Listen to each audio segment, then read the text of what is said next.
Congratulate them. They're now the new face of Ozempic.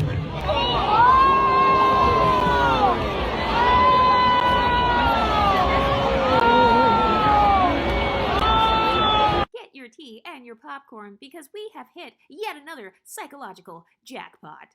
Welcome back to the Beluga series. You guys liked my last video where I was kind of psychoanalyzing the mindset of women who try to promote being unhealthy as a standard. So these girls are on an HBCU dance team. They have a plus size dance team. Okay, so that's already number one question that I have. Why did you have to create a plus size dance team? If you're truly just as athletic, just as talented, and just as good as the skinny dancers, then why would you have to create a separate dance team? So that's already a part of this mindset where it's like, okay, instead of simply being at a healthy weight, instead of losing the weight and actually becoming a legit athlete to the point where I can keep up with the skinny dancers, since I can't keep up with them, I'm going to create a whole new dance team for big women. And that's fine. I'm not even against that. But they'll create these dance teams. Then they went to an HBCU championship. Anybody who has gone to college knows that when you are at a game, you're naturally going to talk trash about the other team. This used to happen when I was in college. We would talk trash about the band. So the guy came on there and he was talking trash, basically saying they're the new face of Ozempic, implying that they need to lose weight. So that's a fucked up comment, of course. But guess what? Society is fatphobic. People always use your weight against you. They use your weight against you when you're skinny as well. People shit talk you for having an ass. They shit talk you for not having an ass. People are going to down talk you no matter what. So my question for the plus size girls is, why were they mad if they genuinely love their bodies and they love being big? They should have been like, oh, who gives a fuck? Who cares what this guy thinks of us? We're big and fabulous. I love being big. Like, that's my question. It's like, you get to insult people for being slim.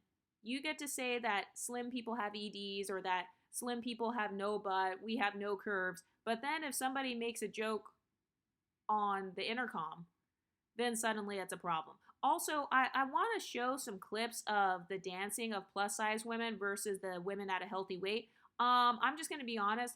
The plus size women, their moves, they don't hit the same. Their posture is not the same because it can't be. Their spines are not as straight as the skinny dancers. The way that they move their arms, it's not on beat as much as the skinny dancers. So there is a difference. So for all the people on TikTok saying, oh, these plus size girls, they can dance just as good. They can dance even better than the athletic women. No, actually they're not. I'm showing screenshots of their actual dance moves. Look how they're off. They're like half a second off because they can't lift their arms as much or bend their backs like how the skinny girls can. That's why they had to create a separate dance team. They had to create a separate dance team and essentially lower the standards.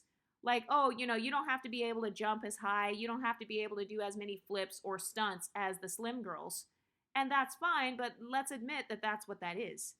That's what it is. It's almost like a form of, they're trying to do this thing where it's kind of like affirmative action or like they're trying to bring equality, but it's not actually equal because the way they move their bodies, it's not the same. You can't even see their moves in the same way that you can with someone skinny because their fat is obstructing the dance moves. And I'm not even trying to be funny. Like, no, literally, anybody who has done cheerleading, for me, as a former cheerleader myself, I can tell you that your posture when you're dancing is important. You want to be able to see the lines. You want your moves to be sharp, like your arms and stuff. You want them to be as sharp as possible. And sometimes when these girls are doing the hair flips and stuff, they look like they're out of breath.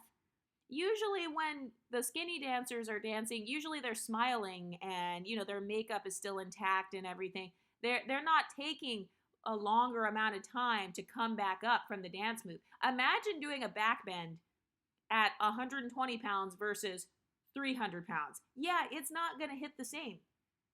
And look at this dancer right here in the pink. Okay, let me pause it and zoom in onto her posture while she's doing the dance move.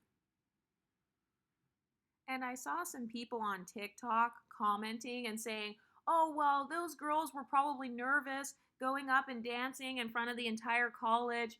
And it's like, okay, so now not only do we not get to make jokes? We don't get to make jokes. We don't get to talk shit about our rival schools. And I will say his comment was uncalled for, but that's how people talk when it's a championship or a football game. They talk shit about everything about the other school. So it's like, okay, you can dish it out. The plus size community talks shit about the skinny community all the time. But then if somebody says it back, they're not allowed to do that. And then they're saying, oh, well, you shouldn't have said that because they're just young girls and they're just nervous. And it takes a lot of confidence to go up there. It takes a lot of discipline to go up and dance in front of all these people. Okay, well, you know what's even harder than that? Maintaining a healthy weight. That's harder. Maintaining a 120-pound body in a society that promotes obesity, that's much more difficult than eating what you want 24/7. And then banning people from making comments about your body. So you can't tell slim, disciplined people what difficulty really is, because it's much harder to maintain a healthy weight. That's why most people don't have it. So giving this talking point of, oh, my life is harder because I'm fat, so you should take it easy on me, that's exactly what keeps people in the same position. And also, we can see the difference in the posture when you're dancing. We can see the difference. Like, look how sloppy the arm movements are compared to the skinny girls dancing.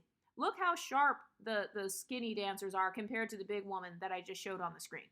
Like, with the slim dancers, you can see every move. You can see every curve on their body. Look how much further they're able to do their back bends compared to the women that were big. And so it's like, people want you to give them credit for being big. They want you to give them credit for moving their bodies or, you know, for their athleticism. But then you don't want to give the slim women credit for their athleticism. You know why? It's because thin privilege exists. I've noticed that anytime you have the privilege, people want to downplay you. So because these women are skinny and, you know, they look good or whatever, and they have the thin privilege, they don't deserve the same level of respect. You don't have to be sensitive with the women who are skinny, but you do have to be sensitive when it comes to women who are big. Do you see how they change the rules? The fact that you have to change the rules tells me that there's a problem. It tells me that you cannot meet the standard. So you have to change the rules. You had to create a whole different dance team. So instead of actually getting real discipline and actually being healthy so you can make it onto the normal HBCU dance team, you decide to create another HBCU dance team at the same college that competes with the normal dancers. And you want me to believe that's empowerment. Do you see what I mean? That's another bad social climbing mindset that I've seen from some plus size women. They'd rather compete. They'd rather try to create a different category, and they're like, oh, I want to compete with the skinny women. They see thin women as their competition as opposed to just aspiring to be at a healthy weight. Being at a healthy weight is literally better. It is literally going to help your quality of life. So promoting obesity and being proud of the fact that you overeat, I don't really think that's empowering, especially to Black women at an HBCU when the obesity rate is literally 80%. And then I saw people commenting on the plus size dancers saying, oh, well, the plus size dancers, those are the real Black women. And it's like, okay, so you're literally exposing the fact that majority of the Black community is obese. So why would you continue to promote something that leads women closer to their own deaths? Why would you continue to promote that? And then they say, oh, well, most of the people can't even keep up with their dances. Okay, so then why can't the plus size women be on the same team as the skinny girls? It's because the plus size women, as we just saw, they can't keep up with or have the same posture or be on the same timing as the skinny girls are on the beat. Like, if you look at the dancers who are thin, there's a clear difference when it comes to like how intricate their moves are. You can see everything. You can see their arm going all the way to their hands. Like, you can see every little tiny movement of every muscle because their muscles are more defined. This is not about women discriminating against plus size women. No, it's literally just basic athleticism. How many obese Olympic champions are there? Just in any field, how many obese Olympic champions are there that are like 300 pounds? I don't see very many. So trying to make it as if, oh, well, you're just fatphobic and discriminating, that's not what it is. Because the women literally cannot keep up with the thin dancers. That's why they had to make their own teams. And I saw people saying like, oh, well, the honeybees, they are promoting big women losing weight by doing the dances. Those women are not losing weight, because why is it that they're still just as big in all the games as they were in the last game? So they're not losing weight. They're working out and they're eating back all the calories, which is another mistake that a lot of overweight women make. I've said this several times. If you work out and then you go and eat an extra 1,000 calories, you absolutely wasted your time. Yes, you wasted the workout. Yes, you wasted it because you're not in a calorie deficit. So no, that's not the dance team promoting weight loss, because they're not showing the women's weight loss journeys. It's literally advertised as a plus size dance team. It's not advertised as a weight loss workout team. If they would have advertised it like that, like, oh, we're dancing and this is how we lose weight. Okay, yeah, then I can get behind that, because yes, that is positive. That is improvement. But no, this is literally promoting them being plus size. Like, they're saying, no, we are plus size. We're not changing it. We don't want to stop being obese. And we know that that's a damn lie, because if they truly loved being obese, nobody would have been offended by that man calling out their obesity on the microphone. They would have been like, yeah, good job. He's calling out how obese we are. They would have been happy. Also, when I was watching some of the dances from the bigger girls, if you zoom in on their faces, some of them do actually look out of breath. Like, I literally could see them panting and like gasping for air in the middle of their dance. And it was distracting. It was distracting.